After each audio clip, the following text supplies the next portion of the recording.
Hey, everybody, welcome back to the Matt Report podcast. Today's special guest, Rae Morey. Rae, welcome to the program. Hi, Matt. Thanks for having me on the show today.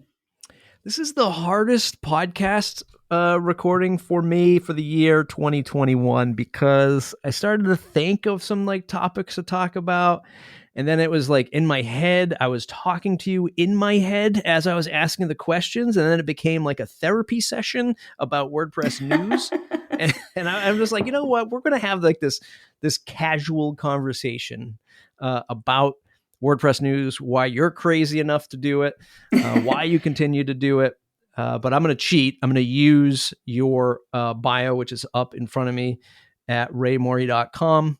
Based in Melbourne, Australia, so it's a little bit earlier for you. And you are currently the communications manager at experience design and creative technology company called Art Processors, founder of copywriting and content studio Words by Birds, and publisher of The Repository, a weekly newsletter for the WordPress community, one that I read all the time. So again, this is like the second welcome. Again, welcome to the program. Now that you, I feel very warmly welcomed. Thank you. Let's start with briefly with the day job. You know, what do you do? What are you responsible for? And does it touch WordPress at all? No, it's a completely not in the WordPress world at all. So Art Processors is, as you said, an experiential design and creative technology company. And we develop experiences for cultural and tourism organizations. So, you might go into a gallery or a museum and experience an audio tour, and we create immersive experiences where you can wander around a space and hear audio that's designed especially for that space. It moves with you around a gallery or exhibition. We do precinct technology, virtual queuing, augmented reality experiences, and we do exhibition design in a lot of different spaces. For example, we're doing a brand new exhibition smack bang in the middle of Montana at the moment for a forestry project there.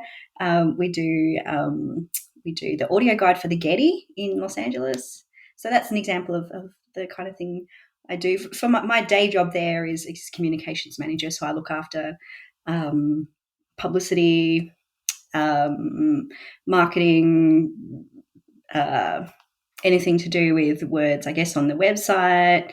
Yeah, that's kind of what I do for a day job. Does anybody ever give you a side eye when maybe a customer comes in and they're like, we have a WordPress website? Do they look at you and be like, hey, we think we know somebody who kind of knows this to implement whatever project we might have? I don't know. To be honest, I kind of play down what I do with WordPress because I don't want to be that person that people kind of go to asking for, you don't can tell you help me with my website? Yeah. It's the last thing you want. I hate to say it, but our website, our process actually uses Drupal. So I've had to learn that this year. Not my decision, but it's been interesting seeing what the competition's all about. Yeah, that was the second most serious application I used to build websites was Drupal before, or slightly after Front Page. Well, I guess throw Dreamweaver in there too, but it went Front Page, Dreamweaver, and then Drupal, and then WordPress. Drupal's a fantastic platform. I think. I wouldn't use it today, but I still think it's a very powerful platform. Yeah, it's interesting using it compared to WordPress at the moment. Very different platforms, but... Yeah. Is there anything you like about it? Not that I might want to turn this into a Drupal show, but is there anything you like about Drupal? To be honest, I wish we were using WordPress at work, but I'm dealing with it. Yeah, I've always liked the fact that Drupal has, or at least the last time I used it, they had CCK modules called CCK and views built in, which is kind of, I guess, like your ACF to WordPress, right? CCK is your ACF to WordPress, these custom fields. And that was sort of core default in Drupal. And this was well over a decade ago at this point. And that was super powerful for me as like a newbie web person to be like, whoa, look at the sites I can build with CCK and views, this default thing built into Drupal. It amazes me that Drupal didn't take off as much as WordPress did. Maybe we'll talk about some of that stuff today. Yeah. How do you find time to do the repository and Words by Birds, and you have a family? How do you structure your day with all of this stuff? The honest answer is I have no idea. I think over the past couple of years, I don't know if you're aware, but Melbourne, where I live here in Australia, has been the most locked down city in the world. We've had the most restrictions and lockdowns out of everywhere. It's just the circumstances, I guess, here. But it's given me a lot of time to look at, to spend on side projects, I guess. So the repository, I started that with Kim Gerstad from Male Poet back in November 2019, and that was just before the pandemic. And so I guess the repository in a way became a bit of a pandemic passion project that I was working on while in lockdown and has continued through to now. And yeah, I was also on maternity leave from my day job throughout 2020, so that gave me a lot of time to focus on building up the newsletter. And yeah, since returning to my day job part-time, I've just I guess structure my week so that I have part-time work and also have the repository for a day and a half a week. So just try to split up the week to fit everything in. And also I'm very fortunate to have a partner who I co-parent, well, shouldn't say co-parent with, we're very much together, but we split our parenting duties 50-50, which is, cool. We're a very modern family in that respect. So yeah, we both prioritize our careers, but also our son. So yeah, so there is a way for mums with a lot of things on to do, all the things that they are passionate about. Do you have a certain structure, and I can share mine as well for the WP Minute, but do you have a certain structure that you wouldn't mind sharing on how you keep track of all of the news? And this obviously is happening throughout the week. Are you jotting things down in a to-do list, in a Notion document, and then at the end you go to write up the email and you just sit down with all of those notes in front of you? How does this all come curated together? Yeah, look, there's no pulling back the curtain. There's no special fancy way that I do it. My background is in journalism. I study journalism at uni, and so I naturally just do a lot of note taking all the time because every time I see something, I think, oh, that's really cool. And I use Apple Notes on my MacBook Air, on my iPhone. I'm an Apple person, and everything syncs, and so I'm constantly taking notes. And I guess with the repository, I use feedly.com to track something like 70 or 80 different websites and blogs, and so I go through that periodically throughout the week just to track what's happening and keep on top of everybody's latest updates. I'm also checking Twitter all the time on my phone, and it's a bit harder to save tweets, so I have to finding a way to do that really well. But I'm always checking Twitter, whether I'm throughout the day or in the evening while I'm watching TV, having a scroll. And that's mostly, I guess, my research for the repository, just between those two, just seeing what's going on. And I guess also just catching up with people throughout the week in the WordPress community, whether it's just DMing on Twitter or chats over emails and calls. Those are the kinds of ways that I keep in touch with what's going on. Sure. The newsletter, there's you just said that you're probably tracking 70 to 80 sources of news, or at least news that you can throw into an RSS feed and put into Feedly. Probably 20% of them, I would reckon, are newsletters or have a newsletter component to them. Your newsletter is unique to me, by the way. Or listen, let me take a step back. I'm honored for you to be here. I'm not a journalist. I'm not a great writer. I struggle with words, in fact. And I look at your piece as something that is it's fantastic. It's unique. It's creative. I look at it thanks. as a conversation that ends up in my inbox. before I knew who you were, I had some other voice in my head, but then I found out who you were, and I was like, oh, now it's your voice. Every time I read the newsletter, like I'm hearing it with this Australian accent, and it's fantastic. But it's much more of, to me anyway, like a conversation, maybe a story. Was that on purpose? Is that a strategy? I don't want to slap strategy on art, but is that a strategy of yours to make it different that way? When Kim and I originally started the repository, or at least before we started the repository, we were talking about ideas, because Kim and I are both journalists in previous life, and we wanted to bring something to the WordPress community. Then I guess in a way there was that ulterior motive of showing off male poet platform, but also as former journalists, we just wanted to put something together that brought the WordPress news in a way that was, I guess, a lot of news stories in WordPress tend to include a lot of opinion, but we wanted to bring other people's opinions to the fore as well. We wanted to increase the diversity in the news, but not just by having lots of different news sources, but bringing people's opinions that you might not otherwise see.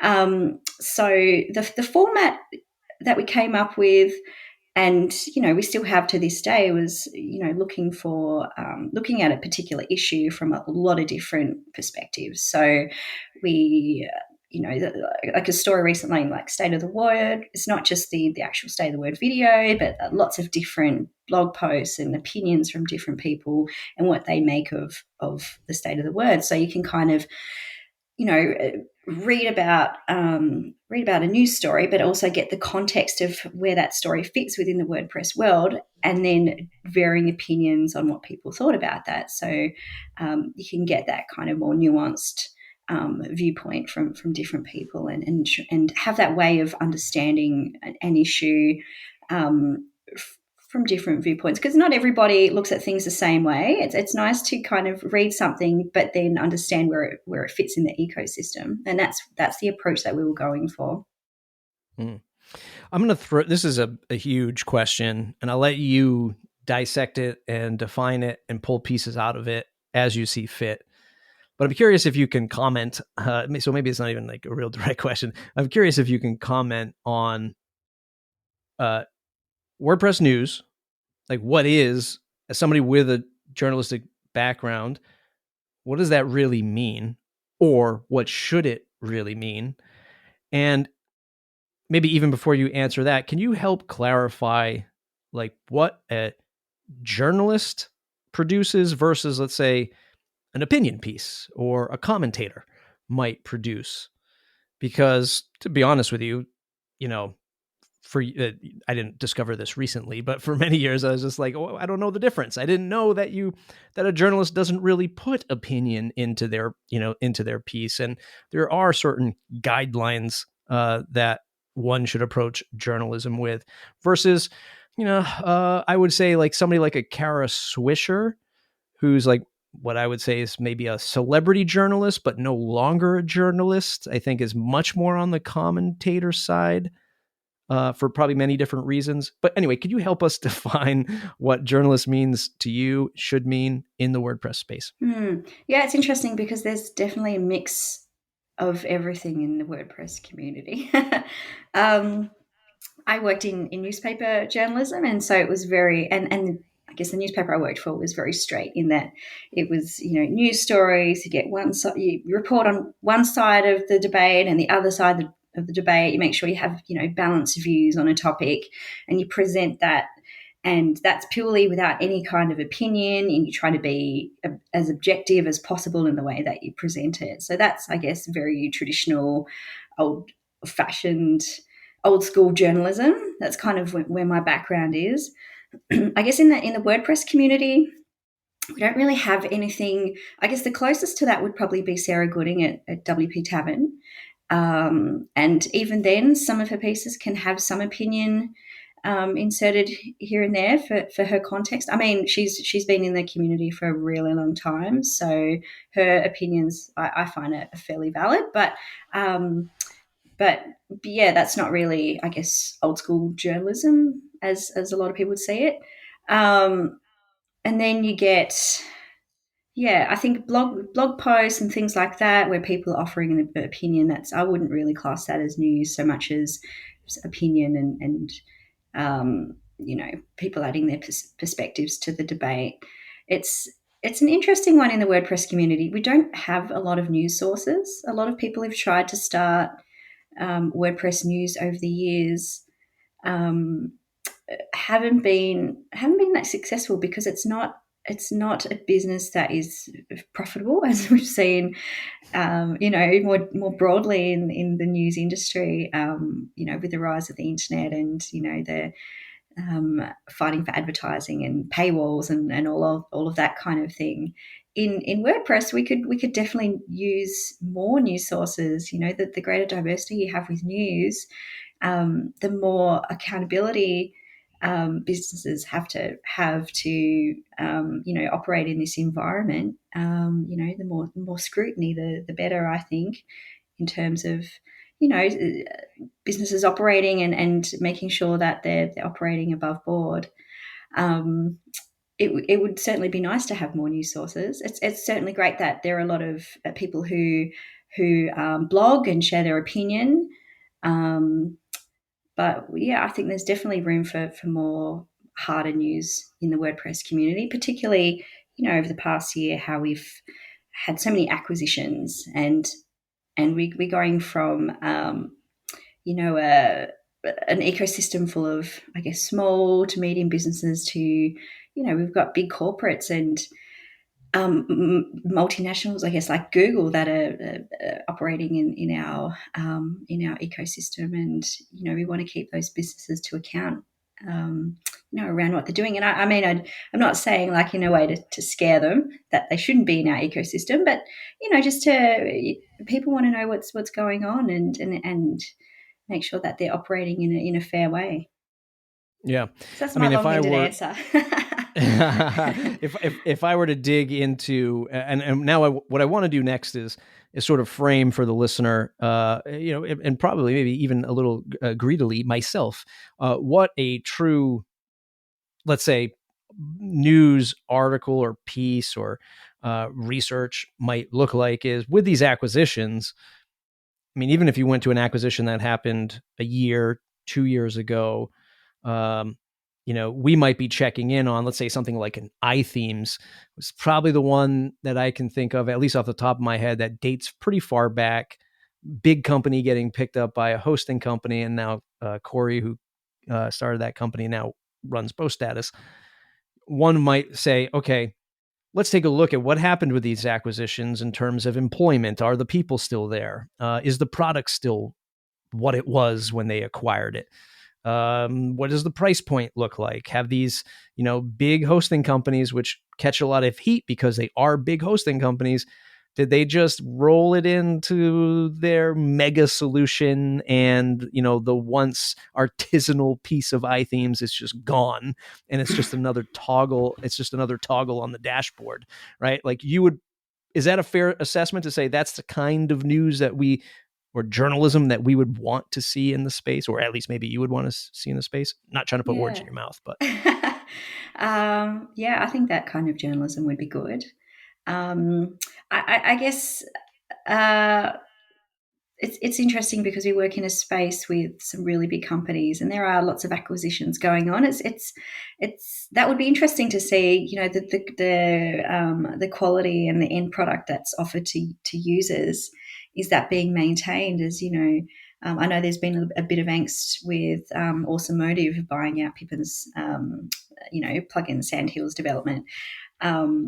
It'd be interesting to go back in, as you say, in 12 months' time, and from looking at that story as a journalist, you'd probably want to find long-term users, and get their perspectives, whether that's on the record or as background for a story, and maybe speak to staff if they're happy to speak, even anonymously, and get their views on and how they think the transition has been.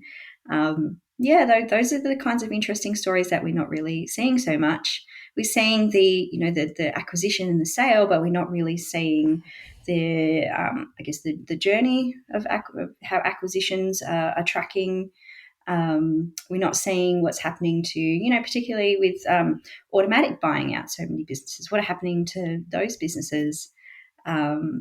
They've bought quite a few in the past year and the past few years. It'd be interesting to see, what's happened to the end product, how it's been absorbed into Automatic and WordPress.com, and has it been for, I guess, the greater good in supporting those employees and the businesses, but also providing a more polished product for the end user, if that was the purpose of the acquisition. Yeah. I think another topic would be something like core contributors. Which companies are funding core contribution to the WordPress core? I think in Matt's State of the Word, which I do have the slides on the WP Minute, which I'll try to link up in the show notes. I think he showed a graphic of Automatic somewhere in the 70-person mark. Yoast coming in, again, this is just off the top of my head, I think second place with maybe 14 people. And then it's like GoDaddy, who just acquired Pagely, who's a multi-billion-dollar are they publicly traded? I better not. See, this is what makes a real journalist. They don't just say things like this. I'm not sure off the top of my head, to be honest. I think they're a publicly traded company. If they're not, they're really big. And they've got billions and billions of dollars, but I think only like 4 or 5 people who actually contribute to core, and WordPress is a massive part of their business. Why aren't they doing more for WordPress? What's the reason? And how much are they really benefiting off of open source? I think a lot of people give Matt and Automatic a lot of heat around the fact that, this is an open source product and this is just all funneling to the top of WordPress.com to make WordPress.com more money. But it's, oh, by the way, there are billion-dollar hosting companies leveraging this too, who are not giving back. Yeah, and don't forget much. Google as well. They're Google, a pretty correct. Massive company, and I'd say so. I'm not sure exactly how many people they've contributed to the, how they're contributing to WordPress 5.9, but yeah, it'd be interesting. But you also mentioned Yoast in there, and I wonder if they'll increase their contributor numbers now that Newfold Digital has acquired them. It'd be interesting to see, how that contribution space changes, and also in the State of the Word, Matt shared how he would like to see that landscape of contribution change in the coming years. So it would be great to see those big businesses putting back more, in as far as five for the future goes. It's great to see so many smaller individuals and businesses contributing. But also another interesting story, I think, is over the past year, there's been a drop in volunteers and contributors to the project, and Automatic has picked up the lion's share of that work, which, you can't fault Automatic for, stepping in and supporting the project in that way. It would be great to see some of the bigger businesses stepping in and putting up resources for that too. I was really pleased to see XWPs has put up contributors for the performance team, and it would be great to see more businesses like that who have that kind of expertise be able to contribute their people to different parts of the project that can help, because it's not really just about developers, it's also about marketing and design and mobile. There are a lot of different and education. There are a lot of different spaces that need contributors.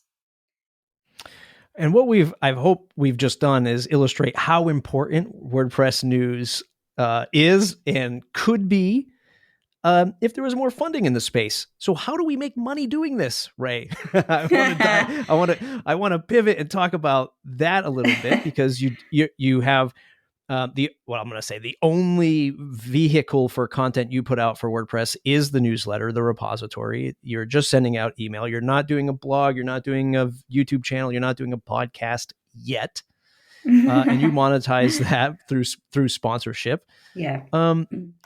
It's well, I'll let you, you don't have to say any numbers. It's not a full-time job for you. In other words, it's not supporting you full-time compared to your day job. Maybe one day it will. What do you think it's going to take to make the repository a full-time job? Is there enough of an audience in the WordPress news space to build a true air quotes business? Or should we be selling NFTs to support this? Maybe, but who knows how long that's going to be around for. To be honest, I don't see the repository as a full-time job for me. I started it as a bit of a side gig that I thought that would take for maybe 4 hours a week. And now it's more like a day and a half. So it does take a bit of time to put together because it's sourcing all of the stories, reading everything, and then making sure that, I don't want to just pick any, tweets to include in the newsletter. I want to make sure that I'm trying to find as many views as possible, and the ones that I'm including in the newsletter are representative of the views that, are in the community, as well as any that might be a bit unusual. I think that it's an interesting one, funding. I'm very lucky to have GoDaddy and Elementor sponsoring the newsletter this year. They've been fantastic sponsors. One thing I do is when I enter into an agreement with a sponsor, I make it clear that, if that, I want to retain editorial independence. So if there are any stories that involve them, good or bad, I'm going to include them in the newsletter. Even earlier in the year when Automatic MailPulse was sponsoring the newsletter for all of last year, and that was fantastic. It allowed the newsletter to really grow. But then when Automatic bought out MailPoet, Automatic took over sponsorship of the newsletter for the first quarter of 2021, and that was part of the agreement as well. I made sure that any stories involving Automatic, we were still going to report on those. I think it's really important that if any publications have sponsorship agreements of that type, that it is very clear that editorial independence is important, and that's separate from sponsorship. There are lots of other different models, as we've discussed before as well, off the podcast. There are lots of different models for funding news. It's a bit of experimentation, I think. There's philanthropy, as we've seen, like philanthropic funding models. There are crowdsourced kind of funding models. It's an interesting one because at the end of the day, everybody wants news, but not everybody's willing to pay for it, and the struggle is real there. It's really hard to overcome that because for a long time, news is, I guess, it's been free on the internet. It's easy to find sources. A lot of people think that they can find it themselves, but the convenience of having a newsletter like the repository brings it all together and makes it more accessible. How do we encourage? I'll fall on this grenade. You don't have to agree with me, okay? Yeah. I'll be the guy who says it out loud. But how do we encourage better content to be made? And I say content specifically because I know not everyone doesn't want to cover the inside baseball of WordPress. They don't want to dive deep into stories. I get it because it's a very small audience, and maybe we'll talk about that in a moment. Like, it's kind of a small audience who really cares about this stuff. Very niche, yeah. Versus like, how do I build this Elementor site to make $1,000 a month? That's a much larger audience who cares, again, air quotes, cares about WordPress. How do we encourage others to create better content? Or do you have any words of wisdom on how to create better content so that we all, the content creators in WordPress, whether it's a journalist, an opinion piece, or maybe even a tutorial, that businesses take us a little bit, brands that sponsor us or donate to us, take us a little bit more serious? Because what I've seen is the oversaturation of asking for like donations and sponsorships, and then like the content never gets made. And what I feel like is that kind of hurts us. Maybe not, I don't know, but kind of hurts us, where we knock on that that brand's door and we say, hey, we got this great thing. We're pouring so much effort into it. And they go, yeah, that other person burned me for like $5,000 and they didn't really, they didn't do the ad read right, or they didn't create the amount of content that we thought, or, the content didn't bring us that much traction. So, you have this, I'm giving you 5,000, I want 5,001 back. Any words of wisdom for elevating the quality of content, or is it just like survival of the fittest? Yeah, I think it's a really interesting topic and a good question. The only way I guess I can answer that is from my own experience. When I started the repository, I was really fortunate that I guess I was the writer for the project.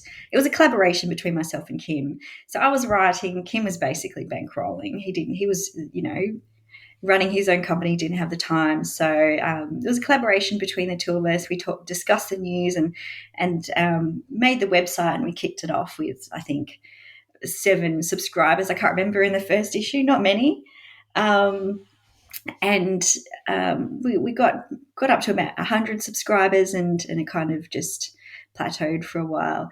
But we kept on going, and slowly it snowballed. But it took probably a good year of the newsletter to really get into to really start growing our subscribers. I think by that stage we might have had like 200 or 300 subscribers by the end of the first year, and we were a bit deflated. We thought we'd have more subscribers, and we were trying to become more well known and get more people reading, but it's a pretty hard thing. And so it was when it came time for Kim to step away, when Mailpult was acquired, and then Automatic finished sponsoring after they acquired Mailpult. I was kind of in a spot where I didn't know where I was going to go next with sponsorship, and it was that good year of very slow growth, and just focusing on writing something quality that attracted GoDaddy to sponsor. They were our first sponsor, who really saw what we were aiming for with the newsletter. Or by that stage, did they reach out to you? No, I was really lucky. Laura Nelson, who works at Mailpoet in their marketing, she's now at WooCommerce. She was absolutely critical in helping develop that relationship. She's a fantastic member in the WordPress community. So she helped introduce us. And yeah, GoDaddy's still a sponsor, and it's their Adam and Courtney and their belief in the newsletter and wanting to. They also have a sponsor section in the newsletter that allows them to share events and other pieces with the community. That's been critical in the ongoing publishing of the newsletter. Yeah, I mean, these kinds of projects can't happen without money. I've got a family to support, so it's an interesting one in terms of, how do we keep these kinds of things afloat? And as far as going back to your question about quality content, I think a lot of people want to make money really quickly, and yeah, of course, who doesn't? Everyone wants to make money, but sometimes it does take a slow burn and working on something. With the aim of producing something high quality that is going to make some money in the end. And I'm happy to happy to share that the repository is profitable for me. It's not going to be a full-time job, but for what it is at the moment, and I don't have plans for major expansion, but it is in its current form. No, well, I don't have big plans to have a podcast or a big website and do lots of reporting. Subscribers seem pretty happy with what it is at the moment, and I am happy to share that in the new year, Ali Nimmons is coming on board to help with community outreach and increasing the number of voices that are in the newsletter. That's really important for me to make sure we're not just, rinse and repeating the same voices over and over again in the newsletter. We want to make sure that people who are doing awesome things and they might not be as vocal, we want to make sure that they're included as well. And I want the newsletter to be a source of amazing work that's happening across the community, not just the same things over and over again, as can happen in some spaces. Yeah.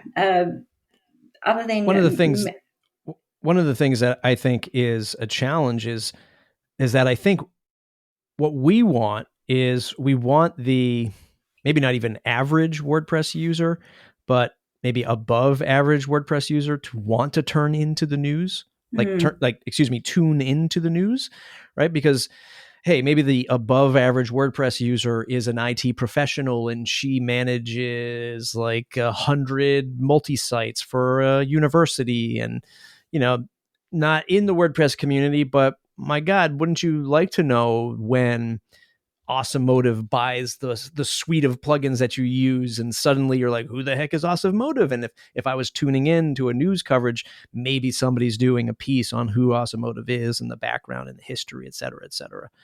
Um, I don't know if you've thought about this. I don't know if this is something that maybe you even plan to go into with the newsletter. Is like, how do we dip into that segment of the reader, of the demographic? I think of like a local newspaper all of a sudden like, we're doing Fashion Week. And it's like, I know what's going on here. Right? One, you have advertisement. Two, you're hoping that you're doing Fashion Week and you're getting some new eyeballs on the baseline publication. Maybe at that raises more readers in the long run. Is there something like that we can do without selling ourselves to affiliate links? And oh, geez, that's a tough question. How do you broaden your audience? It's a hard one because WordPress news is so small and niche, and how you reach that kind of other level of users is a tough one. I don't know if I have any answers to that. I'd be interested to hear from other people who might have done it successfully, because I can't think of how it just feels like there's almost like a thin barrier between the people who read I guess serious WordPress news, that core contributors and developers and small business owners and people who are very involved in the community, and then everybody else. It just seems like a big step. And I don't know. I just don't feel that they're that necessarily interested in how WordPress comes together, or if people who use the platform like that ever will be. That's a really interesting area to explore. Yeah. I'm gonna say something in hopes that Sarah Gooding is listening to this and she uses this in the headline. But I think that the cap on the audience, and you could probably just, again, you don't have to reveal anything from your side, but I think the cap on the audience of people who really care about the inside WordPress news is probably right around 3,000 human beings on the face of this earth, is the number that I would say of people who actually care about like what Matt says in the State of the Word and how it impacts WordPress, for years, I was gonna say months, years to come, or really care about, iThemes getting acquired. I think my number is about 3,000, maybe on a good day, 3,500, but I'd say 3,000 is the global reach of WordPress news. Yeah. You can use that, know. Sarah, if you want. Well, I tell you, I don't have that many subscribers to the newsletter. It's Okay. it's an interesting one, like how many people are really interested in WordPress news, because I've spoken to people who work at Automatic and some other WordPress businesses who work with the community but aren't necessarily interested in the community or Right. kind of want to be kind of that step away because they don't want to be too involved in it. So it is an interesting number. But also, we've got the English speaking people who are involved in the community. And then we've got the non-English speaking people who have communities in other parts of the world. So who knows, if I assume that number you're thinking are probably English speakers. So if we think about the people who are non-English speakers and are very involved in WordPress, like you can see all the amazing work that Mary Job is doing in Africa, and the amazing WordCamp that was held WordCamp Spain recently, and the community is just so passionate over there that they even produced a live late night show, pre-recorded. But there are people really passionate about WordPress and the community. WordPress, the recent WordCamp in Portugal. Spain. Was it Portugal recently? Looking at just their daily schedule of talks throughout the 2 days, it was all very community based, and the events they had on day two were everybody getting together and doing things in person together. The whole that whole event was around community and nurturing connections with people, and so they're it could be 3,500 people who are really interested in WordPress, and they're knowing more about WordPress news. But I would say that number would be a lot bigger once we start thinking about non-English speakers, and I think that's an interesting area to explore. Like, how do we kind of bring those communities together, the English and non-English speakers? How do we bring those people as just people who are interested in WordPress regardless of language? And that'll be an interesting one to explore in the next year or two as we get closer to exploring when language and translation becomes the dominant focus of the project. We've covered a couple topics, and sort of wrapping up this conversation, but we covered a couple of topics that would be of interest to a budding WordPress journalist out there. Things like the core contributions, Google acquisitions, things like that, like diving deep into those more hard-hitting stories. I can tell you that, and again, just to piggyback off of this conversation of how many max amount of audience I might have, the WP Minute, who has only been around for about 6-ish months, the biggest story that it saw was Paul Lacey's story about Gutenberg, and how Gutenberg has impacted himself, but also his opinion on how it impacted the community. That one saw about 2,200, 2,300 views to the article, and about almost 400 downloads to the podcast episode. And of course, anything that you bring up around Gutenberg and its impact on whatever. I mean, Gutenberg's impact on whatever, the community, the software performance, is always going to get a look or view. Are there any other hard-hitting topics you think that we haven't explored yet? By the time this episode goes out, it'll be 2022. Something this year you think which is kind of interesting that folks should be paying attention to, or the next topic? Oh, yeah. I'm interested to see how the acquisition train goes next year in terms of more acquisitions in the space. And also, you can't really get away from Gutenberg, can you? That's going to be a big focus of next year. It really jumped out at me during the State of the Word when, Matt was saying we only have a handful of block themes, and he'd like to see 3,000 by the end of next year. So it'll be interesting to see. I guess one of the interesting stories will be how block themes become more commercialized. We're going to see more theme authors. Once 5.9 comes out, are they going to feel ready to really explore that space? We're going to see a lot more of those themes on theme forests and other kinds of marketplaces like that. Be interesting to see how that rolls out next year, because after that, Matt was talking about venturing into collaboration as the focus, as the next phase of the roadmap for WordPress. So are we going to see blocks wrap up next year, or continue, kind of fall into the following year? Right. Yeah, and I think the other thing is also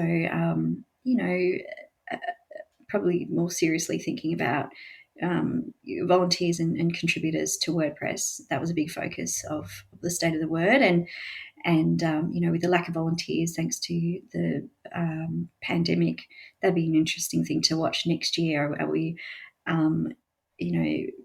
it's mostly sponsored people who are contributing to WordPress. We see a lot of that. Are we going to see, more of a drive to have more sponsored people working on the project, or trying to recruit more people who aren't sponsored? That'll be an interesting thing to watch next year as far as contributions go, and how that increases or potentially decreases, I guess we'll say.